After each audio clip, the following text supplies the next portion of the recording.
ഇന്നത്തെ പ്രധാനപ്പെട്ട ലോകവാർത്തകൾ നമ്മൾ ഇറാൻ സ്ട്രേറ്റ് ഓഫ് ഹോർമോസിൽ ഒരു 5 കപ്പലുകൾക്ക് നേരെ ആക്രമണം നടത്തിയിട്ടുണ്ട്.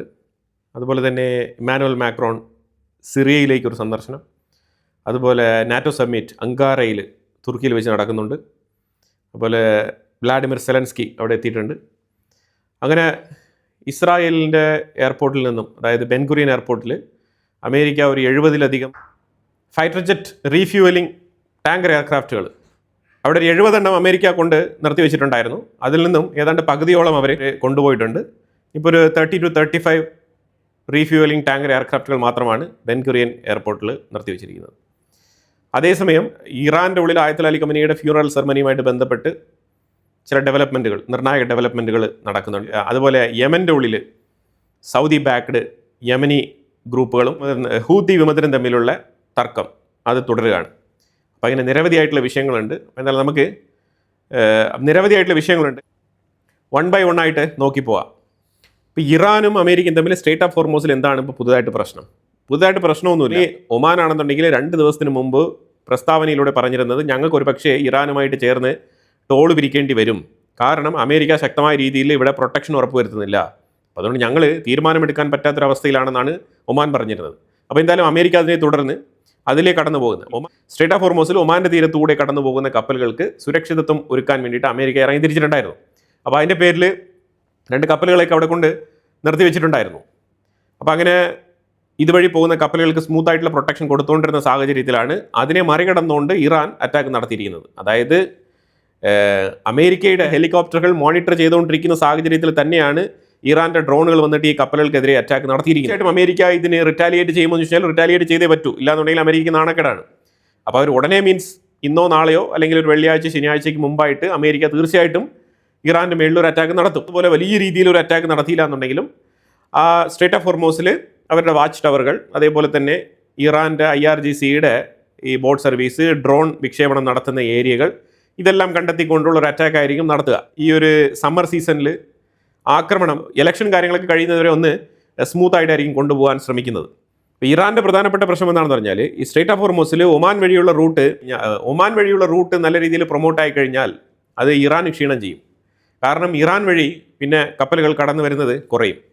അങ്ങനെയാണെന്നുണ്ടെങ്കിൽ ടോൾ കൊടുക്കാതെ തന്നെ നിരവധി കപ്പലുകൾക്ക് അതിലേക്ക് കടന്നു പോകാൻ കഴിയും. അപ്പോൾ ഇറാൻ ഈ പറഞ്ഞുകൊണ്ടിരിക്കുന്ന ആ ഒരു സ്ട്രേറ്റ് ഓഫ് ഹോർമോസ് ഡോമിനേഷൻ, ആ ഒരു വാർ പവർ ഗെയിം അവിടെ അവർക്ക് നഷ്ടപ്പെടുകയാണ്, അതിലവർ വീക്കാവുകയാണ്.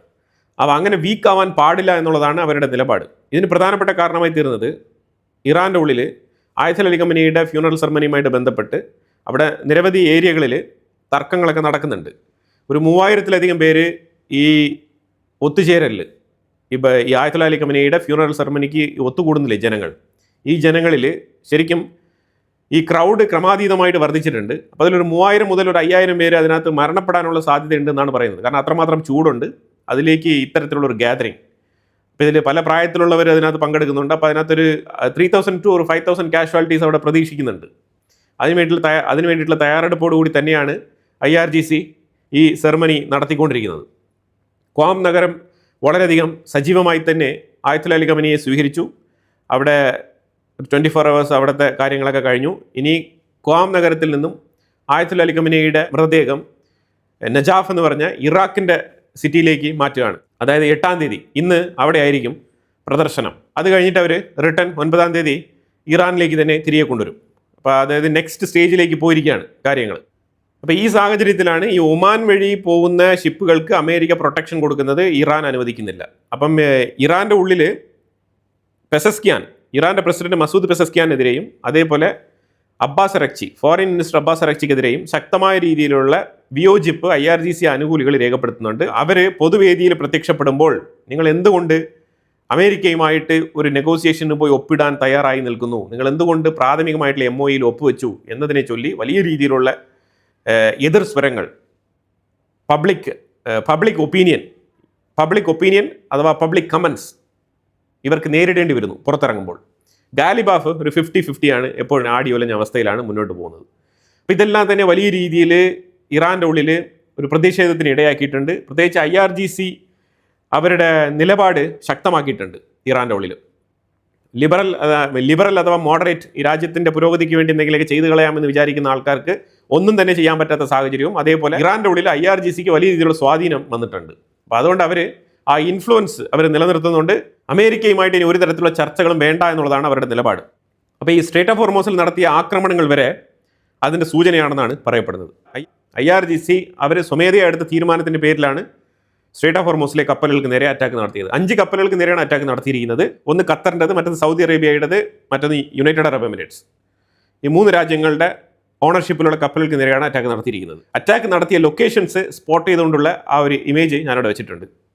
ഖത്താരി ഓൺഡ് കപ്പൽ, ഗ്യാസ് കൊണ്ടുപോകുന്ന കപ്പലാണ് അൽ റഖയാത്ത് എന്ന് പറഞ്ഞ കപ്പൽ. സൗദി ഓൺഡ് ഓയിൽ ടാങ്കർ വെയ്ദാൻ, എമറാത്തി ഓൺഡ് ഗ്യാസ് ടാങ്കർ അൽമറിയ. ഇത്തരത്തിലുള്ള 3 കപ്പലുകളാണ് പേരെടുത്ത് പറഞ്ഞിട്ടുള്ളത്. മറ്റേ 2 കപ്പലുകൾ ലൈബീരിയ ഫ്ലാഗോടുകൂടി വന്ന കപ്പലുകളാണ്. അപ്പോൾ അങ്ങനെ ടോട്ടൽ 5 കപ്പലുകൾക്ക് നേരെയാണ് അറ്റാക്ക് നടത്തിയിരിക്കുന്നത്. അമേരിക്കയുടെ KC-135 അതേപോലെ തന്നെ KC-46 ഇവരെല്ലാം തന്നെ കൃത്യമായിട്ട് ഇത് നിരീക്ഷണം നടത്തിക്കൊണ്ടിരുന്ന സാഹചര്യത്തിൽ തന്നെയാണ് ഈ അറ്റാക്ക് നടത്തിയിരിക്കുന്നത്. അതാണ് ഇതിൻ്റെ പ്രത്യേകത. ട്രംപ് അവിടെ നാറ്റോയിൽ ചെന്ന് വാചക കസരത്ത് നടത്തിക്കൊണ്ടിരിക്കുന്ന ടൈമിലാണ് ഇവിടെ അറ്റാക്ക് നടത്തിക്കൊണ്ടിരിക്കുന്നത്. വേറെ ഏതെങ്കിലും ഒരു അമേരിക്കൻ പ്രസിഡന്റ് ആണെന്നുണ്ടെങ്കിലോ ജോർജ് W. ബുഷ് ആണെന്നുണ്ടെങ്കിൽ ഇതായിരിക്കില്ല സ്ഥിതി, ഉറപ്പാണ്. അമേരിക്കയുടെ ശത്രുക്കൾ അമേരിക്കയുടെ ഉള്ളിൽ തന്നെയാണ് ഉള്ളത്. അമേരിക്കയുടെ ഉള്ളിൽ നിന്നും 4 മാധ്യമ പ്രവർത്തകർ എന്ന് വിളിക്കപ്പെടുന്ന ഇൻഫ്ലുവൻസേഴ്സ് അവർ ഇറാൻ്റെ ഉള്ളിൽ ആയത്തുൽ അലി ഖമനേയിയുടെ ഫ്യൂണറൽ സെറമണി കവറേജ് ചെയ്യാനും അതിൽ പങ്കെടുക്കാനും എത്തിയിട്ടുണ്ട് ഇൻഫ്ലുവൻസേഴ്സ്. ഈ 4 ഇൻഫ്ലുവൻസേഴ്സിൻ്റെയും പേര് വിവരങ്ങളും അവരുടെ ബാക്ക്ഗ്രൗണ്ടും നമ്മളൊന്ന് നോക്കേണ്ടതുണ്ട്. കാരണം നമ്മളെപ്പോഴും ഈ വ്യക്തികളെക്കുറിച്ച് നമ്മൾ പറയാറുണ്ട്. ഈ വ്യക്തി എന്ന് പറഞ്ഞാൽ ഇവരെ പോയിന്റ് ഔട്ട് ചെയ്ത് പറയാറില്ല, പക്ഷേ ഇവർ പ്രതിനിധീകരിക്കുന്ന, റെപ്രസെൻ്റ് ചെയ്യുന്ന സംഘടനകളെക്കുറിച്ച് ഞാൻ ആവർത്തിച്ച് പറയാറുണ്ട്. ജാക്സൺ ഹിങ്ക്ലി, ഈ Jackson Hinckley born and brought up US ആണ്, അതേപോലെ ലെഫ്റ്റിസ്റ്റ് ആണ്, co founder of American communist party.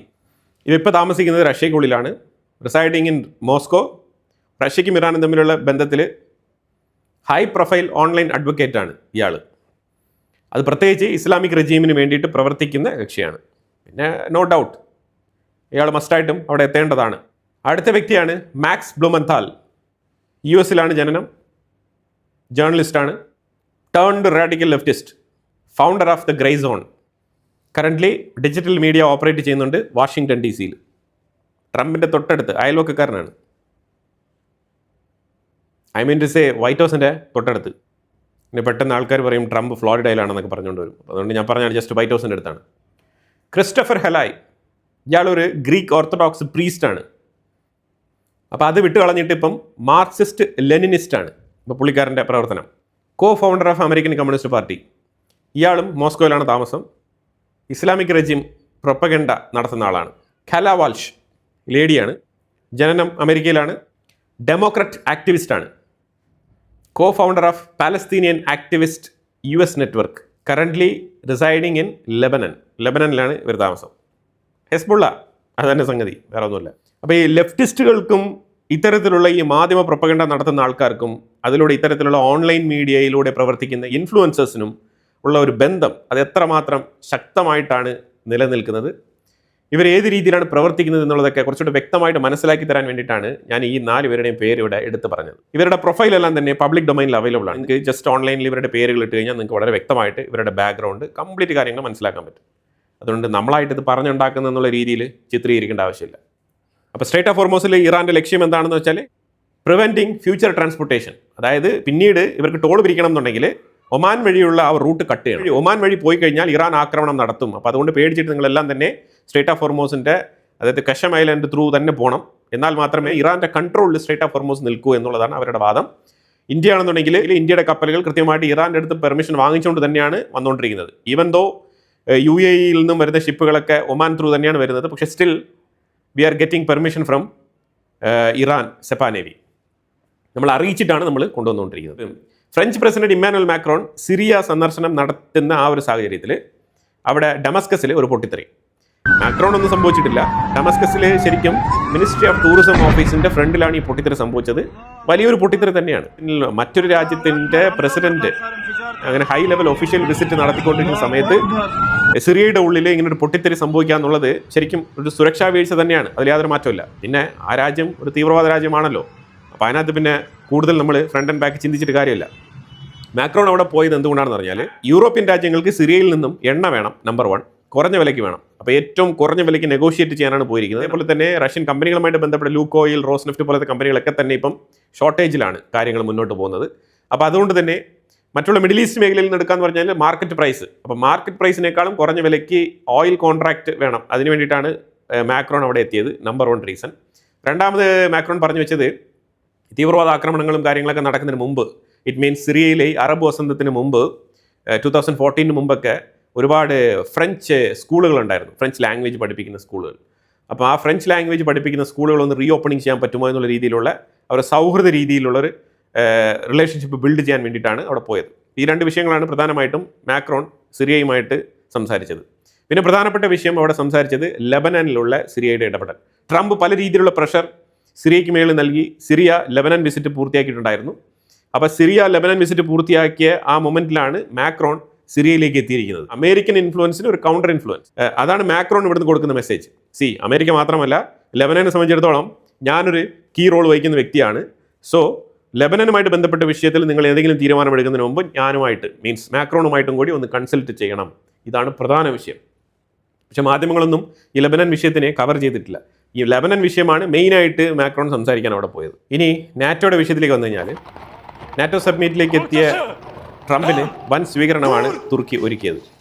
അത് തുർക്കി ഇതൊരു അവസരം കാത്തിരുന്നത് പോലെയാണ്. അവർ പ്രത്യേകിച്ച് ട്രംപിൻ്റെ A to Z കാര്യങ്ങളൊക്കെ അറിയാമല്ലോ. ട്രംപിന് ഏത് രീതിയിൽ ഡീൽ ചെയ്യണോ ആ രീതിയിൽ തുർക്കി ഡീൽ ചെയ്തിട്ടുണ്ട്. ട്രംപ് ആണെന്നുണ്ടെങ്കിൽ അമിതമായി വളരെയധികം ക്ലോസ് ഫ്രണ്ടാണത്രേ തയ്യിബ് എർദോഗൻ. വല്ലാത്ത രീതിയിൽ പൊക്കിയടിച്ചിട്ടുണ്ട്. അതിനെക്കുറിച്ചൊന്നും പറയുന്നില്ല. തുർക്കി പ്രസിഡന്റ് റജബ് തയ്യിബ് എർദോഗന് ഇതൊരു തിരിച്ചടിയും കൂടിയാണ്. ട്രംപ് അവിടെ പോയി സംസാരിച്ചു. തയ്യിബ് എർദോഗൻ എൻ്റെ വളരെ അടുത്ത സുഹൃത്താണ്. എർദോഗൻ ശരിക്കും ഇറാനിൽ ന്യൂക്ലിയർ ആയുധം ഉണ്ടാവാൻ പാടില്ല എന്നുള്ളത് അമേരിക്കയുടെ ആഗ്രഹമാണ്. അതേ ആഗ്രഹം തന്നെയാണ് തുർക്കിക്കുമുള്ളത്. ഇറ്റ് മീൻസ് ഇസ്രായേലിന് തുർക്കി ഇൻഡയറക്റ്റായിട്ട് സപ്പോർട്ട് ചെയ്യുന്നത് പോലെയാണ് ട്രംപ് അവിടെ പോയി സംസാരിച്ചിരിക്കുന്നത്. ട്രംപ് ചില സമയത്ത് കൊടുക്കുന്ന ഈ ഒരു പ്രൊമോഷൻ ഉണ്ടല്ലോ, ആ പ്രൊമോഷൻ പലപ്പോഴും പാരയാവാറുണ്ട്. അപ്പോൾ അങ്ങനെ പാരയായിട്ടുള്ള ഒരു പ്രൊമോഷനാണ് ട്രംപ് ഇപ്പം തയ്യിബ് എർദോഗന് കൊടുത്തിരിക്കുന്നത്. തുർക്കിക്കുള്ളിലാണെന്നുണ്ടെങ്കിൽ ഓപ്പോസിറ്റ് പാർട്ടികൾ ഇലക്ഷൻ വേണമെന്ന് നിർബന്ധം പിടിച്ചുകൊണ്ടിരിക്കുന്ന സാഹചര്യമാണ്. ഇനി അഥവാ റജബ് തയ്യിബ് എർദോഗന് ഇലക്ഷൻ നേരിടേണ്ടി വന്നു കഴിഞ്ഞാൽ ഉറപ്പായിട്ടും പരാജയപ്പെടും. അത് 100% ഉറപ്പുള്ള കാര്യമാണ്. അതിന് ഒരു ബൂസ്റ്റർ ഡോസ് എന്നുള്ള നിലയിലാണ് ട്രംപിൻ്റെ ഈ സ്റ്റേറ്റ്മെൻറ്റുകൾ. ട്രംപിൻ്റെ സ്റ്റേറ്റ്മെൻ്റ് എല്ലാം തന്നെ തയ്യിബ് എർദോഗൻ ഇസ്ലാമിനെതിരായിട്ടും അതേപോലെ ഇസ്രായേൽ അമേരിക്കൻ സഖ്യത്തിന് സപ്പോർട്ടീവായിട്ട് നിലപാടെടുക്കുന്നത് പോലെയാണ് സംസാരിച്ചു വെച്ചത്. അതായത് ഇറാനെ വേണമെങ്കിൽ അമേരിക്കയോടൊപ്പം നിന്ന് നാറ്റോയുടെ പേരിൽ അറ്റാക്ക് നടത്താൻ ഞാൻ തയ്യാറാണ് എന്ന് തയ്യിബ് എർദോഗൻ പറഞ്ഞിരുന്നതായിട്ടൊക്കെ ട്രംപ് അവിടെ പറയുന്നുണ്ട്. അതുമാത്രമല്ല, രണ്ടുപേരുടെയും ഫ്രണ്ട്ഷിപ്പ് വളരെയധികം ഡീപ്പായിട്ടുള്ള ഫ്രണ്ട്ഷിപ്പാണ്. തുർക്കിയുടെ മേലുള്ള എല്ലാ സാങ്ഷൻസും എടുത്തു മാറ്റാൻ ഞാൻ തയ്യാറാണെന്നൊക്കെയാണ് ട്രംപ് അവിടെ നിന്ന് വീമ്പിളക്കിയിരിക്കുന്നത്. അതിനോടനുബന്ധിച്ച് F-35 ഫൈറ്റർ ജെറ്റുകൾ തുർക്കിക്ക് കൊടുക്കാനും തയ്യാറാണെന്നാണ് പറഞ്ഞിരിക്കുന്നത്. ഇന്നലെയാണ് F-35 ഫൈറ്റർ ജെറ്റുമായിട്ട് ബന്ധപ്പെട്ട് അത് തുർക്കിക്ക് കൊടുക്കുന്നതുമായിട്ട് ബന്ധപ്പെട്ട് വിയോജിപ്പ് ഇസ്രായേൽ രേഖപ്പെടുത്തിയിട്ടുണ്ടായിരുന്നു. ഇസ്രായേൽ പറഞ്ഞത് തുർക്കിക്ക് F-35 കൊടുക്കുകയാണെന്നുണ്ടെങ്കിൽ മിഡിൽ ഈസ്റ്റിൽ ഇസ്രായേലിൻ്റെ ഡോമിനൻസിനെ ചോദ്യം ചെയ്യുന്നത് പോലെയാണത്. സോ തുർക്കിക്ക് ഇസ്രായേൽ ഉപയോഗിക്കുന്ന ആ ടെക്നോളജി കൊടുക്കാൻ പാടില്ല എന്നുള്ളതാണ് ഇസ്രായേലിൻ്റെ നിലപാട്. അത് ഓൾറെഡി പറഞ്ഞു കഴിഞ്ഞതാണ്. തുർക്കിയാണെന്നുണ്ടെങ്കിൽ അമേരിക്കയുമായിട്ട് F-35 വേണം എന്ന് പറഞ്ഞ് ചോദിച്ചിട്ട് 2 വർഷമായി. ഇതുവരെ ഒരു തീരുമാനവും ആ വിഷയത്തിൽ എടുത്തിട്ടില്ല. അപ്പോൾ തയ്യിബ് എർദോഗൻ പറഞ്ഞിരിക്കുന്നത് മിനിമം ആദ്യമേ ഒരു 5 എണ്ണം ഞങ്ങൾക്ക് തന്നാൽ മതി, 5 F-35. അത് എനിക്ക് നല്ലൊരു മൈലേജ് തുർക്കിയിൽ ഉണ്ടാക്കിത്തരും. കാരണം ഈ ഫ്രണ്ട്ഷിപ്പ് എന്ന് പറയുന്നതല്ലാതെ ഈ സാധനം ഇവിടെ ഇറങ്ങുന്നില്ലല്ലോ തുർക്കിയിൽ. ഇപ്പോൾ ഈ പറഞ്ഞു പറ്റിപ്പോൾ നിർത്തിയിട്ട് ഒരു 5 എണ്ണം കിട്ടിക്കഴിഞ്ഞാൽ വളരെ നല്ലതാണ് എന്നുള്ള രീതിയിലൊക്കെ പറഞ്ഞിട്ടുണ്ട്. കാരണം തുർക്കിയുടെ ഖാൻ ഫൈറ്റർ ജെറ്റ് അതൊരു ഫെയിലിയറാണ്. സൗദി അറേബ്യ 200 എണ്ണം വാങ്ങിക്കാൻ വേണ്ടിയിട്ട് പ്ലാൻ ചെയ്തിരുന്ന ഫൈറ്റർ ജെറ്റാണിത്. അത് ഏതാണ്ട് ഒരു പരാജയപ്പെട്ട അവസ്ഥയിലാണ് എത്തിയിരിക്കുന്നത് ഖാൻ ഫൈറ്റർ ജെറ്റ്. തുർക്കി കുറച്ചുകൂടെ ആ മേഖലയിൽ എഫക്റ്റീവായിട്ട് വർക്ക് ചെയ്തുകൊണ്ടിരിക്കുകയാണ്. നാറ്റോയെ കുറിച്ച് പറഞ്ഞപ്പോഴാണെന്നുണ്ടെങ്കിൽ നാറ്റോ ബീങ് ഡിസപ്പോയിൻറ്റഡ്, നാറ്റോ എന്നെ എപ്പോഴും നിരാശപ്പെടുത്തിക്കൊണ്ടിരിക്കുകയാണ്. കാരണം ഒരു കാര്യങ്ങളിലും എഫക്റ്റീവായിട്ടുള്ള പാർട്ടിസിപ്പേഷൻ ഇല്ല. പ്രത്യേകിച്ച് ട്രംപിന് ഒരു സഹകരണവും നാറ്റോയിൽ നിന്നും കിട്ടുന്നില്ല എന്നാണ് ട്രംപ് പറഞ്ഞിരിക്കുന്നത്. എർദോഗനാണ് ഞാൻ ഇവിടെ എത്താനുള്ള കാരണം എന്ന് കൂടി പറഞ്ഞു വെച്ചിട്ടുണ്ട് ട്രംപ്. ഇസ്രായേൽ ആണെന്നുണ്ടെങ്കിൽ വെസ്റ്റ് ബാങ്കിൻ്റെ ഉള്ളിൽ 2 സ്ഥലങ്ങളിൽ അറ്റാക്ക് നടത്തിയിട്ടുണ്ട്, 3 തീവ്രവാദികളെ വധിച്ചിട്ടുണ്ടെന്നുള്ള റിപ്പോർട്ട് വരുന്നുണ്ട്. അതുപോലെ നോർത്തേൺ ഗാസ, സദൻ ഗാസ 2 ഏരിയയിലും ഒരുപോലെ അറ്റാക്ക് നടത്തിയിട്ടുണ്ട്, 2 തീവ്രവാദികളെ വധിച്ചിട്ടുണ്ടെന്നുള്ള വാർത്തയും വരുന്നുണ്ട്. ആക്രമണങ്ങൾ തുടരുകയാണ്. ഗാസ എവറി ഡേ ചെറുതായിക്കൊണ്ടേയിരിക്കുകയാണ്. അത് വീണ്ടും ഞാൻ വെറുതെ ആവർത്തിച്ച് പറയുന്നതല്ല. ശരിക്കും മാപ്പ് ഞാനിവിടെ കാണിക്കാം. ആ ബ്ലൂ കളർ അതാണ് യെല്ലോ ലൈൻ്റെ ഇപ്പുറം. അതിപ്പം ഈ ആക്ച്വൽ ഗാസ എന്ന് പറഞ്ഞാൽ ആ ഉള്ളിൽ കാണിച്ചിരിക്കുന്ന ബോക്സ് ഇല്ലേ, അതിപ്പോൾ ചെറുതായിക്കൊണ്ടിരിക്കുകയാണ്. സൈഡിൽ എഡ്ജിൽ എഡ്ജ് ഏരിയകളിലൊക്കെ നോക്കിക്കഴിഞ്ഞാൽ വളരെ വ്യക്തമായിട്ട് മനസ്സിലാക്കാൻ പറ്റും. ബ്ലൂ കളർ ഇൻക്രീസ് ആയി പൊയ്ക്കൊണ്ടിരിക്കുകയാണ്. ഇമ്മാനുവൽ മാക്രോൺ സിറിയ സന്ദർശനം പൂർത്തിയാക്കി തുർക്കിയിലേക്ക് പറന്നിരിക്കുകയാണ് നാറ്റോ സമ്മിറ്റിൽ പങ്കെടുക്കാൻ വേണ്ടിയിട്ട്. അൽ ഹുദൈബ എന്ന് പറഞ്ഞ ആ ഒരു ഏരിയ പിടിച്ചെടുക്കാൻ വേണ്ടിയിട്ട് സൗദി ബാക്ക്ഡ് യമനി ട്രൂപ്പും ഹൂത്തികളും തമ്മിൽ പൊരിഞ്ഞാടി നടക്കുകയാണ്. ഇന്നലെ ഒരു ടേൺ അറ്റാക്ക് നടന്നു കഴിഞ്ഞു. അതിൽ തന്നെ ഏതാണ്ട് 55 ഹൂത്തികളാണ് കൊല്ലപ്പെട്ടത്. 16ഓളം സൗദി ബാക്ക്ഡ് ഫോഴ്സിലുള്ള യമനികളും കൊല്ലപ്പെട്ടിട്ടുണ്ട്. ഇനിയിപ്പോൾ അതിൻ്റെ ബറിയൽ സെർമനിയും കാര്യങ്ങളൊക്കെ കഴിഞ്ഞിട്ടായിരിക്കും ഇനിയിപ്പോൾ അടുത്ത ഘട്ട അറ്റാക്ക് നടക്കാൻ പോകുന്നത്. കാരണം ഇപ്പോൾ രണ്ടുപേർക്കും തമ്മിൽ നല്ല അടി നടന്നിട്ടുണ്ട്. അപ്പോൾ അതിൽ ഈ ഹുദൈബയിൽ തൊട്ട് മുകളിൽ സൗദിക്ക് അടുത്ത് കിടക്കുന്ന കുറച്ച് സ്ഥലങ്ങൾ ഈ സൗദി ബാക്ക്ഡ് ഫോഴ്സ് പിടിച്ചെടുത്തതായിട്ടുള്ള വാർത്തകൾ വരുന്നുണ്ട്. അപ്പോൾ അവർ കുറച്ചുകൂടെ താഴോട്ട് ഇറങ്ങി അൽ ഹുദൈബ പോർട്ട് വരെയുള്ള ഭാഗങ്ങളൊക്കെ പിടിച്ചെടുക്കാൻ പറ്റുമോ എന്ന് അവർ ശ്രമിക്കുന്നുണ്ട്. ഇത് തടയാൻ വേണ്ടിയിട്ട് ഹൂത്തികളും ശ്രമിക്കുന്നുണ്ട്. നല്ല രീതിയിലുള്ള ആക്രമണങ്ങളും പ്രത്യാക്രമണങ്ങളും നടത്തിക്കൊണ്ടാണ് മുന്നോട്ട് പോകുന്നത്. UAE ഇതിനെ കൈകെട്ടി നിന്നിങ്ങനെ ചിരിച്ചുകൊണ്ട് നോക്കിക്കൊണ്ടിരിക്കുകയാണ്. സൗദി ഇപ്പോൾ അവിടെ പെടാപ്പാട് പെട്ടുകൊണ്ടിരിക്കുകയാണ്. ഈ STC എന്ന് പറഞ്ഞ സംഘടന, UAE പിന്തുണച്ചിരുന്ന STC എന്ന് പറഞ്ഞ സംഘടന അവിടെ ഉണ്ടായിരുന്നെങ്കിൽ ഈ ഗതി വരില്ലായിരുന്നു. സൗദി ബാക്ക്ഡ് ഫോഴ്സിന് 16 പേരെ നഷ്ടപ്പെടില്ലായിരുന്നു. ഇപ്പോൾ സൗദി ബാക്ക്ഡ് ഫോഴ്സ് പറയുന്നത് ഇത് ഒരു അവസരമായിട്ട് കണ്ടുകൊണ്ട് നമ്മൾ കുറച്ചുകൂടി എഫക്റ്റീവായിട്ട് ആക്രമണം നടത്തി കഴിഞ്ഞാൽ ഹൂത്തികളുടെ കൈവശം വെച്ചിരിക്കുന്ന യമനിലെ നല്ലൊരു ഭാഗം ഇപ്പോൾ പിടിച്ചെടുക്കാൻ പറ്റുമെന്നുള്ളതാണ് ഇപ്പോൾ ഇവരുടെ അവകാശവാദം. അപ്പോൾ എന്തായാലും അടി നടന്നു കഴിഞ്ഞാൽ നല്ല രീതിയിലുള്ള കാഷ്വാലിറ്റീസ് രണ്ട് സൈഡിലും ഉണ്ടാവും. ഇപ്പോൾ UAE ഇത്തവണ പുറത്തു നിന്ന് കളി കണ്ടുകൊണ്ടിരിക്കുകയാണ്. ഉക്രൈൻ റഷ്യക്കുള്ളിൽ ഒരു എണ്ണപ്പാടം അറ്റാക്ക് നടത്തിയിട്ടുണ്ട് വീണ്ടും.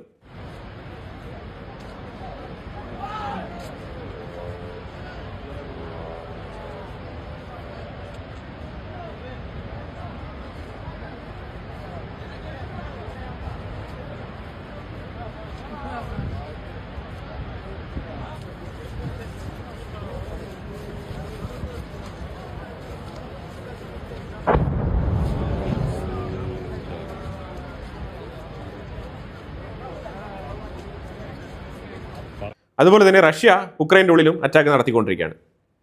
ഏതാണ്ട് 25ഓളം പേര് റഷ്യയുടെ ആക്രമണത്തിൽ ഉക്രൈൻ്റെ ഉള്ളിൽ കീവ് നഗരത്തിൽ കൊല്ലപ്പെട്ടിട്ടുണ്ട്. സെലൻസ്കി നാറ്റോയിലേക്ക് എത്തിയിട്ടുണ്ട്.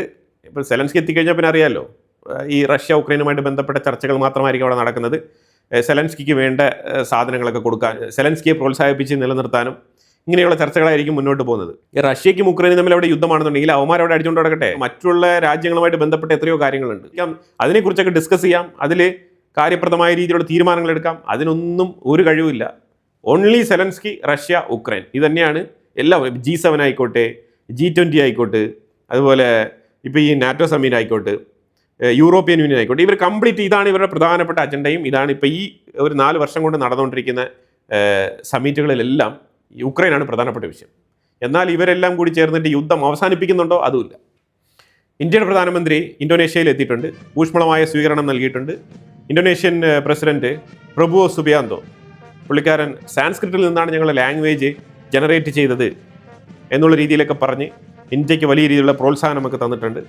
രണ്ടുപേരും വളരെ ഊഷ്മളമായിട്ടുള്ള സംഭാഷണങ്ങളൊക്കെ നടത്തിയിട്ടുണ്ട്. അപ്പം ഇന്തോനേഷ്യ ഇന്ത്യയിൽ നിന്നും ആയുധങ്ങൾ വാങ്ങാനുള്ള ആ ഒരു എഗ്രിമെൻറ്റുമായിട്ട് ബന്ധപ്പെട്ട ചർച്ചകളൊക്കെ നടത്തിയിട്ടുണ്ട്. ഫർദർ ഇന്ത്യയുടെ ഫോറിൻ മിനിസ്ട്രി അവിടെ ഇതുമായിട്ട് ബന്ധപ്പെട്ട കാര്യങ്ങളൊക്കെ നടപ്പിലാക്കും. ഷിൻബെറ്റ് ഇസ്രായേലിൻ്റെ ഉള്ളിൽ പ്രത്യേക ഏരിയകളിൽ ഓപ്പറേഷൻ, എഫക്റ്റീവായിട്ടുള്ള ഓപ്പറേഷനാണ് ഇത്. ശരിക്കും ഇത്താമിർ ബെൻ ഗിവർ, ഇസ്രായേലിൻ്റെ സെക്യൂരിറ്റി മിനിസ്റ്റർ, പുള്ളിക്കാരനാണ് ഇത് നടപ്പിലാക്കുന്നത്. ഇതിനകത്ത് ഇരട്ടത്താപ്പുണ്ടോ എന്ന് ചോദിച്ചാൽ ഇല്ല. പ്രധാനമായിട്ട് ഇൻസൈഡ് ഇസ്രായേലിൻ്റെ ഉള്ളിൽ താമസിക്കുന്ന അറബ് കമ്മ്യൂണിറ്റിയിൽപ്പെട്ട ആൾക്കാർ പാലസ്തീനികളെ അനുകൂലിക്കുന്ന തരത്തിലുള്ള തീരുമാനങ്ങൾ, ഇറാന് വേണ്ടിയിട്ടുള്ള സ്പൈ വർക്കുകൾ ഇതൊക്കെ നടത്തുന്നതായിട്ടുള്ള ചില ഇൻഫർമേഷൻ കിട്ടിയിട്ടുണ്ട്. അതിനെ തുടർന്ന് ചില പ്രത്യേക മേഖലകളിലുള്ള അറബ് ഏരിയകൾ കേന്ദ്രീകരിച്ചാണ് ഈ അന്വേഷണം നടത്തുന്നത്. അവിടെയൊക്കെ തന്നെ ഓൾഡ് ക്രൈം റെക്കോർഡ് എടുത്ത് പരിശോധിച്ചുകൊണ്ട് അവരെയൊക്കെ കൃത്യമായിട്ട് മോണിറ്റർ ചെയ്യുന്നുണ്ട്. അപ്പോൾ അങ്ങനെ ചില സ്ഥലങ്ങളുടെ പേര് ഇവിടെ കൊടുത്തിട്ടുണ്ട്.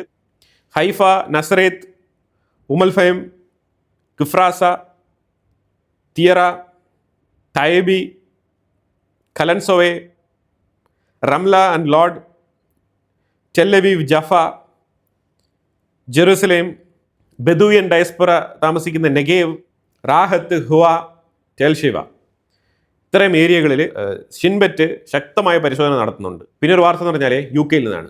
UK നൈജൽ ഫറാജ്, അതായത് റിഫോം UK പാർട്ടിയുടെ ഫൗണ്ടറാണ്. പുള്ളിക്കാരൻ്റെ MP സ്ഥാനം രാജിവെച്ചിരിക്കുകയാണ്. പ്രധാനപ്പെട്ട കാരണം ഗവൺമെൻറ്റിൻ്റെ സൈഡിൽ നിന്നും സെക്കൻഡ് ടൈമാണ് പുള്ളിക്കാരനെതിരെ അന്വേഷണം വരുന്നത്. അന്വേഷണം വരുന്നത് എന്തുകൊണ്ടാണെന്ന് പറഞ്ഞാൽ ഗിഫ്റ്റ് കിട്ടിയ ഫൈനാൻഷ്യൽ അസറ്റ് പുള്ളിക്കാരൻ രേഖപ്പെടുത്തിയിട്ടില്ല. ഇതുമായിട്ട് ബന്ധപ്പെട്ട അന്വേഷണത്തിലാണ് പുള്ളിക്കാരൻ MP സ്ഥാനം രാജിവെച്ചിരിക്കുന്നത്. തീർച്ചയായിട്ടും പുള്ളിക്കാരൻ പറഞ്ഞിരിക്കുന്ന ഒരു പ്രസ്താവനയിലൂടെയാണ് അറിയിച്ചത്. അതായത് ഞാൻ വീണ്ടും മത്സരിച്ച് വിജയിച്ച് ഞാൻ വരും, അതിലെനിക്ക് യാതൊരു മടിയില്ല എന്നുള്ള സ്റ്റേറ്റ്മെന്റുകളും എന്നുള്ള ഡയലോഗൊക്കെ പറഞ്ഞുകൊണ്ടാണ് പുള്ളിക്കാരൻ MP സ്ഥാനം രാജിവെച്ചിരിക്കുന്നത്. I've thought about it hard and I've decided today I will resign as a member of Parliament for Clacton-on-Sea, thereby forcing a by-election, which would happen, I hope, in short order. പക്ഷേ പ്രധാനപ്പെട്ട കാരണം ഈ gift കിട്ടിയ financial asset ഉണ്ടല്ലോ, അത് രേഖപ്പെടുത്തിയില്ല എന്നുള്ളത് ഒരു തെറ്റ് തന്നെയാണ്. അത് രേഖപ്പെടുത്തണം. നമ്മൾ അങ്ങനെ നോക്കിക്കഴിഞ്ഞാൽ കീർ സ്റ്റാർമറിനെതിരെയും ഇത്തരത്തിലുള്ള അലിഗേഷൻസ് ഉണ്ട്. പിന്നെ കീർ സ്റ്റാർമർ ഓൾറെഡി റിസൈൻ ചെയ്തിട്ട് തുടർന്നുകൊണ്ടിരിക്കുന്ന വ്യക്തിയാണ്. അപ്പോൾ തീർച്ചയായിട്ടും സ്ട്രേറ്റ് ഓഫ് ഹോർമൂസിൽ ഇറാൻ നടത്തിയ ആക്രമണത്തിന് അപ്പോൾ അങ്ങനെ ഇറാന് തക്കതായിട്ടുള്ള തിരിച്ചടി അമേരിക്ക നൽകിയിട്ടുണ്ട്. ഞാൻ ഈ വാർത്ത എടുത്ത് തുടങ്ങുമ്പോൾ ആക്രമണം നടത്തിയില്ലായിരുന്നു, പക്ഷേ വാർത്ത എടുത്ത് അവസാനിക്കുമ്പോൾ ആക്രമണം നടത്തിയിട്ടുണ്ട്. അപ്പോൾ അതുകൊണ്ട് അതും കൂടി ചേർത്ത് ഞാൻ അപ്ഡേറ്റ് ചെയ്യുകയാണ്. ഞാൻ പ്രതീക്ഷിച്ചിരുന്നു ഇങ്ങനൊരു ആക്രമണം നടക്കും എന്നുള്ള രീതിയിൽ.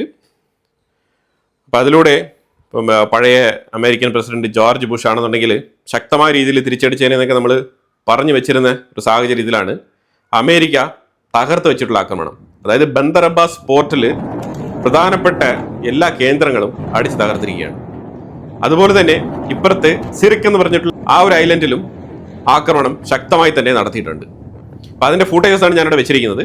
അപ്പോൾ ഇതിനെ തുടർന്ന് ഇറാൻ ആണെന്നുണ്ടെങ്കിൽ ബഹ്റൈൻ്റെ ഉള്ളിലേക്കും കുവൈറ്റിൻ്റെ ഉള്ളിലേക്കും മിസൈലുകൾ അയച്ചു തുടങ്ങിയിട്ടുണ്ട്. അപ്പം ബഹ്റൈൻ്റെ ഉള്ളിലെ ഒരു സ്ഥലത്ത് മിസൈൽ വീണ് അതിങ്ങനെ കത്തി അമരുന്ന ആ ഒരു ഫൂട്ടേജസ് ബഹ്റൈനിൽ നിന്നും പുറത്തു വന്നിട്ടുണ്ട്. കുവൈറ്റിൻ്റെ ഉള്ളിലേക്ക് എവിടെയൊക്കെയാണ് ഇത് പതിച്ചത് എന്നുള്ള വിവരങ്ങൾ ഇതുവരെ പുറത്തു വന്നിട്ടില്ല. അപ്പോൾ എന്തായാലും ഫർദർ ഡെവലപ്മെൻറ്റുകൾ ഞാൻ അപ്ഡേറ്റ് ചെയ്യാം. ഇറാനും അമേരിക്കയും തമ്മിലുള്ള മിഡിൽ ഈസ്റ്റ് കോൺഫ്ലിക്റ്റിലെ ലേറ്റസ്റ്റ് അപ്ഡേറ്റ്.